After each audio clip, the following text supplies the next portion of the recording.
Olá pessoal, este vídeo tem o objetivo de estudar a macroscopia do tronco encefálico que é composto por três estruturas: bulbo, ponte e mesencéfalo.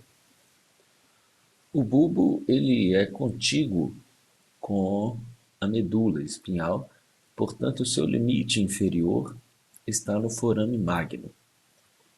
A ponte repousa sobre a porção basilar da fossa posterior e o mesencéfalo logo acima, já penetrando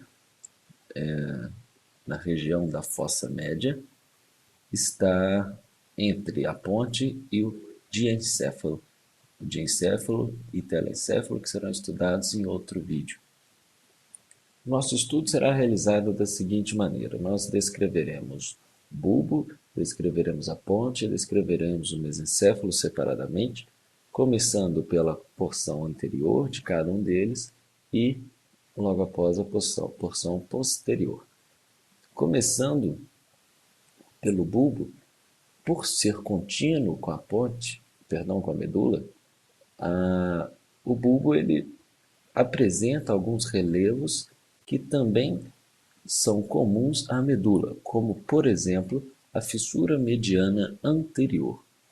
Existem também os dois sulcos laterais anteriores, já que um do lado direito e outro do lado esquerdo, que é a região de emergência de um nervo craniano, o qual trataremos mais para frente.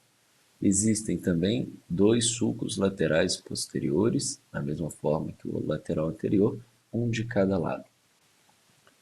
Entre a fissura mediana anterior e o sulco lateral anterior, nós teremos a pirâmide, uma do lado direito, outra do lado esquerdo. A pirâmide ela é a macroscopia referente às fibras que levam a informação da área motora aos nervos, aos neurônios da medula na coluna anterior. Portanto, podemos dizer que a pirâmide ela é a macroscopia referente ao trato córtico-espinhal. Porém, este trato córtico-espinhal, em torno de 75% de suas fibras cruzam o plano mediano. E cruzam o plano mediano na região que nós chamamos de decussação das pirâmides. Então, ao cruzar, teremos a divisão do trato córtico-espinhal em trato córtico-espinhal lateral e trato córtico-espinhal anterior, sendo que o lateral é resultante das fibras que cruzaram o plano mediano. Como eu disse, aproximadamente 75% das fibras cruzam na decussação das pirâmides, porém todo o trato córtico-espinhal ele cruza o plano mediano. Aquelas fibras que não cruzarem o plano mediano na região da decussação das pirâmides, logo antes de emergirem na medula e fazerem a sinapse com o neurônio da coluna anterior, elas irão cruzar o plano mediano. Temos entre o sulco lateral anterior e o sulco lateral posterior a macroscopia das olivas, que se referem ao complexo olivar inferior. Este complexo olivar inferior relaciona-se à função de aprendizagem motora. Então aqui eu já chamo a atenção que é importantíssimo que nós tenhamos em mente que toda macroscopia existe, pois naquela região há alguma estrutura de importância. Já vimos aqui a ilustração da pirâmide, sendo macroscopia referente ao trato córtico-espinhal, e temos também as olivas referentes ao complexo olivar inferior. Então sempre fiquem atentos a isso. E claro, nós temos aqui nesta imagem do bulbo a emergência de alguns nervos cranianos, e repito, trataremos deles mais para frente. Já na porção posterior do bulbo, nós vamos reparar que existe tanto uma porção fechada quanto uma porção aberta, sendo que essa porção aberta é parte do assoalho do quarto ventrículo. Lembrando lá do desenvolvimento embrionário, Os ventrículos, eles são cavidades que se abrem nas estruturas do tubo neural. A primeira que vamos estudar é o quarto ventrículo, e a porção aberta do bulbo é a metade inferior do assoalho do quarto ventrículo. Primeiramente, estudaremos apenas a porção fechada e trataremos da porção aberta do bulbo quando formos estudar o assoalho propriamente dito. Bom, na porção fechada, nós teremos, da mesma forma que na medula, o sulco mediano posterior.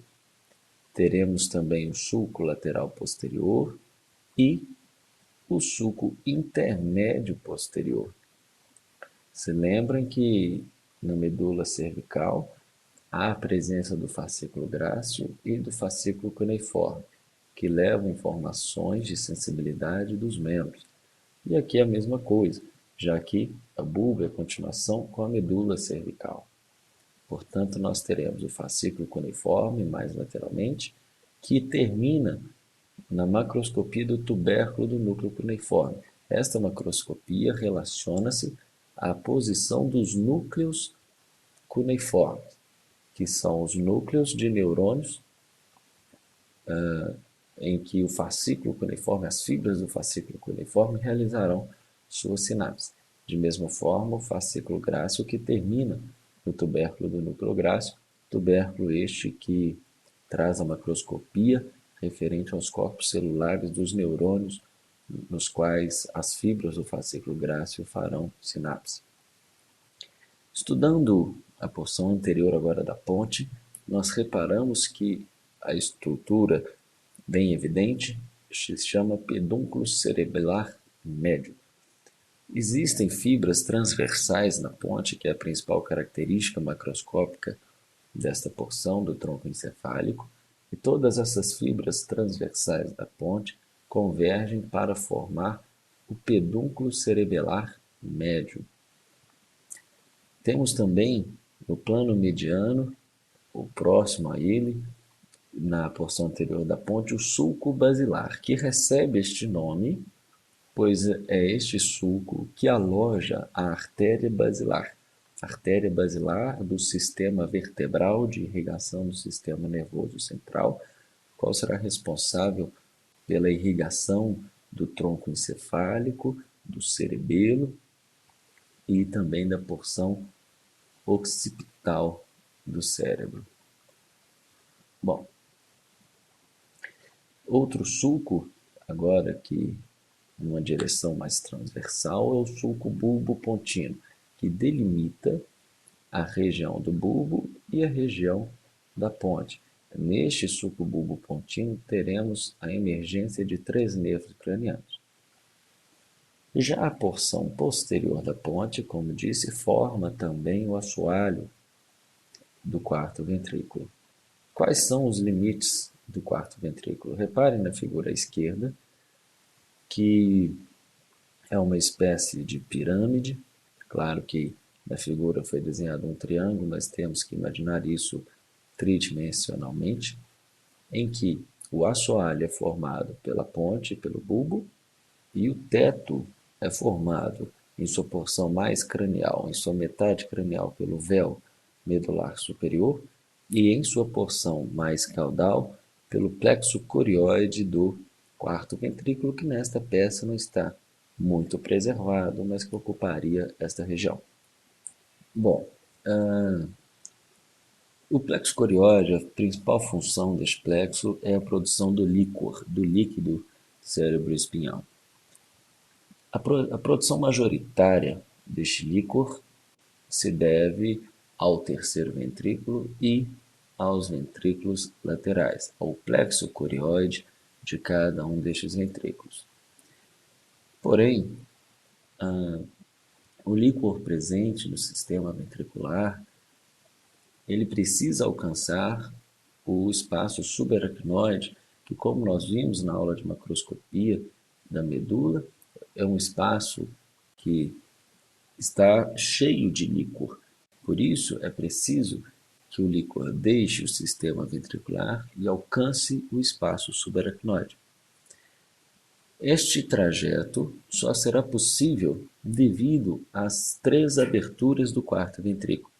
Uma abertura mediana do quarto ventrículo, também com o epônimo de forame de Magendie, e duas aberturas laterais, de epônimo forame de Luschka, que então propiciarão o caminho do líquor, que atravessará o sistema ventricular e alcançará a, o espaço subaracnoide. Bom,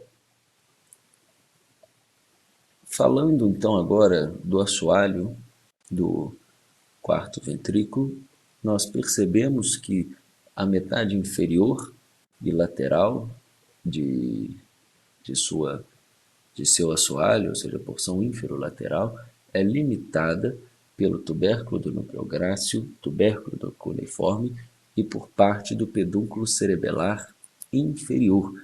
Pedúnculo cerebelar inferior, que são fibras que passam do bulbo e da medula para o cerebelo e vice-versa, mas que serão estudadas funcionalmente no capítulo referente ao cerebelo. Já na porção superolateral, o limite do assoalho do quarto ventrículo se deve ao pedúnculo cerebelar superior, que traz consigo fibras do mesencéfalo. Pois bem, já no assoalho propriamente dito, nós teremos um sulco mediano. Agora, porém, não teremos a diferenciação de posterior e de anterior, pois o assoalho do quarto ventrículo não há nele porções anterior e posterior, certo? Então, existe o sulco mediano do assoalho do quarto ventrículo. Lateralmente a ele nós temos o sulco limitante. Sulco limitante este que é o mesmo da embriologia que separava as lâminas alares e as lâminas basais. Sulco este que delimitava as regiões de neurônios sensitivos e as regiões de neurônios motores. Entre o sulco limitante e o sulco mediano, nós teremos uma eminência que é a eminência medial. E nos chama bastante atenção, dentro da eminência medial, uma porção mais arredondada que forma, então, o colículo facial de cada lado. E tem colículo facial que, como diz todo relevo, e tem um motivo para existir. O colículo facial ele existe devido ao joelho interno do nervo facial, qual vocês irão estudar a propósito dos nervos cranianos, dos seus núcleos. Bom, no sulco limitante existem duas depressões, que são fóvea superior e fóvea inferior. Na porção da fóvea inferior, nós teremos medial a ela o trígono do hipoglosso, que é a macroscopia referente ao núcleo do hipoglosso, que é um dos nervos cranianos que descreveremos em breve. E logo abaixo e um pouco lateral a esta fóvea, nós teremos o trígono do vago, que é a macroscopia referente ao núcleo dorsal do vago, certo? Então, esses dois trígonos são bastante importantes para que nós possamos entender o assoalho do quarto ventrículo. Existe também uma área vestibular também triangular, mas não um formato tão evidente de triângulo, mas bastante evidente a região, é a área vestibular, referente, uma macroscopia referente aos núcleos vestibulares e também aos núcleos cocleares. Bom, e acima da fóvea superior, percorrendo a região próxima ao sulco limitante, nós teremos uma região de formação reticular denominada locus cerúleus. Bom, o assoalho do quarto ventrículo é basicamente formado por essas estruturas e só para relembrarmos, o teto, na porção mais superior, formado pelo véu medular superior, e na porção mais inferior, o plexo corióide do quarto ventrículo. Bom, tendo estudado então o bulbo, sua porção anterior, sua porção posterior, com parte fechada e parte aberta, a ponte, também sua porção anterior e posterior. Temos agora que estudar, por fim, o mesencéfalo. Existe um canal no mesencéfalo responsável por conectar o terceiro ventrículo com o quarto ventrículo para a circulação licórica, que é o aqueduto cerebral. E quando reparamos na figura esquerda, no corte sagital do tronco encefálico, vemos que o aqueduto cerebral é um limite entre o teto do mesencéfalo, em sua porção mais posterior, e o pedúnculo cerebral, em sua porção mais anterior. Portanto, voltando aqui à figura à direita, nós teremos uma linha que passa ao meio do aqueduto cerebral, que posterior a esta linha nós teremos o teto do mesencéfalo e anterior o pedúnculo cerebral. Pedúnculo cerebral este que é dividido pela linha imaginária que vai desde o sulco medial do mesencéfalo até o sulco lateral do mesencéfalo. Então, essa linha é uma linha imaginária. Portanto, teremos o tegmento e a base do pedúnculo cerebral. Importante lembrarmos que esta linha que sai desde o sulco lateral do mesencéfalo até o sulco medial do mesencéfalo é uma linha imaginária, mas que nos indica a posição da substância negra, que é uma área rica em neurônios dopaminérgicos que estarão relacionados a circuitos motores, e é a substância negra aquela relacionada também à doença de Parkinson. Um estudo mais detalhado do teto do mesencéfalo, nós perceberemos que existem 4 colículos, né, que são chamados também de lâmina quadrigêmea. Teremos os 2 colículos inferiores, que através do braço do colículo inferior conectam-se ao corpo geniculado medial. Corpo geniculado medial é uma estrutura do tálamo, portanto uma estrutura diencefálica, mas que esta via descrita, colículo inferior, braço do colículo inferior e corpo geniculado medial, está relacionada à audição.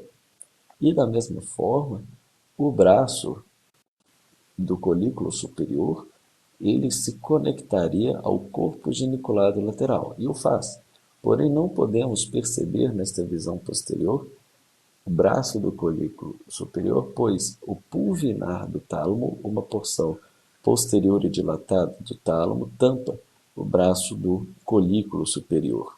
Na porção anterior do mesencéfalo, chama atenção para os pedúnculos cerebrais. E entre os pedúnculos cerebrais existe uma fossa, né, uma região mais profunda, limitada lateralmente pelos 2 pedúnculos cerebrais e por isso denominada fossa interpeduncular. O limite anterior dessa fossa interpeduncular se dá pelas estruturas hipotalâmicas, que são os corpos mamilares. E nesta fossa interpeduncular está o que nós chamamos de substância perfurada posterior, que são perfurações feitas por vasos sanguíneos responsáveis pela irrigação de estruturas mais internas. Pois bem, nós descrevemos aqui o tronco encefálico, mas pulamos apenas uma parte, que era a descrição da emergência aparente dos nervos cranianos.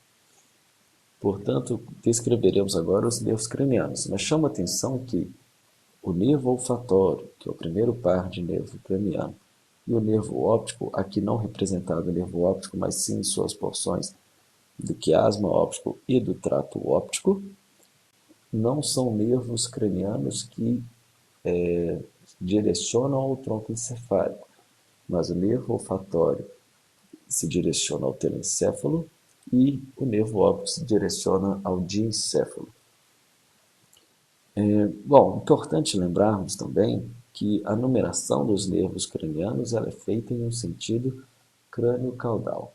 Portanto, quando formos descrever os nervos cranianos, é importante termos em mente esta questão de superioridade da emergência de um nervo em relação ao outro, para que a sua numeração então esteja de acordo com a norma utilizada para isso.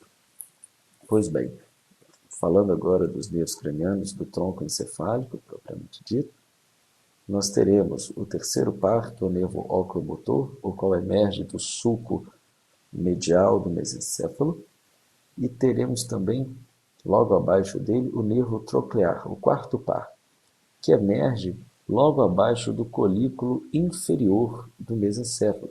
Percebam que o nervo troclear é o único que tem sua emergência aparente na região posterior do tronco encefálico.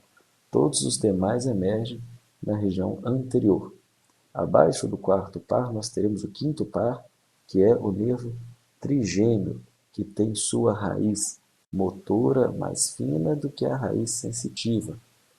E então, é importante o nervo trigêmeo para que nós possamos definir o limite entre as fibras transversais da ponte e o pedúnculo cerebelar médio. O nervo trigêmeo é quem divide esta transformação, né? Esta transformação apenas do nome, já que as fibras que formam o pedúnculo cerebelar médio são as fibras transversais. No sulco bulbo-pontino, nós teremos a emergência de três deles. O mais mediano é o nervo abducente, o sexto par. E nós teremos também o nervo facial, junto com sua porção, que é o nervo intermédio, formando o sétimo par. Reparem que o nervo intermédio, ele é a porção sensitiva do nervo facial. E que, mesmo na figura, estando essas duas porções bem delimitadas, elas são envolvidas pelo epineuro, de modo que é muito difícil de se delimitar esses dois nervos quando visto em vivo. Lateral a eles, nós teremos o oitavo par, que é o nervo vestíbulo coclear, responsável pela audição e pelo equilíbrio. A parte coclear pela audição e a parte vestibular pelo equilíbrio. Bom, no sulco lateral posterior, nós teremos a emergência de três nervos, o nono, décimo e 11º. Para saber qual é qual, é só lembrarmos que a numeração foi feita de acordo com o sentido crânio-caudal. Portanto, nós teremos, primeiramente, o nervo grossofaríngeo, nono par, o nervo vago, 10º par, e o nervo acessório. Reparem que o nervo acessório existe tanto uma raiz que emerge no tronco encefálico, quanto uma raiz espinhal que sobe e alcança o nervo acessório ao nível do bulbo. Isto é uma das referências anatômicas para determinarmos a posição do nervo acessório. E no sulco lateral anterior, por fim, nós teremos a emergência do 12º e último par do nervo craniano, que é o nervo hipoglosso, responsável pela inervação motora dos músculos da língua. Bom, espero ter ajudado vocês. Qualquer dúvida, estou à disposição para respondê-las em nosso fórum da plataforma da Neuroanatomia. Obrigado, até a próxima.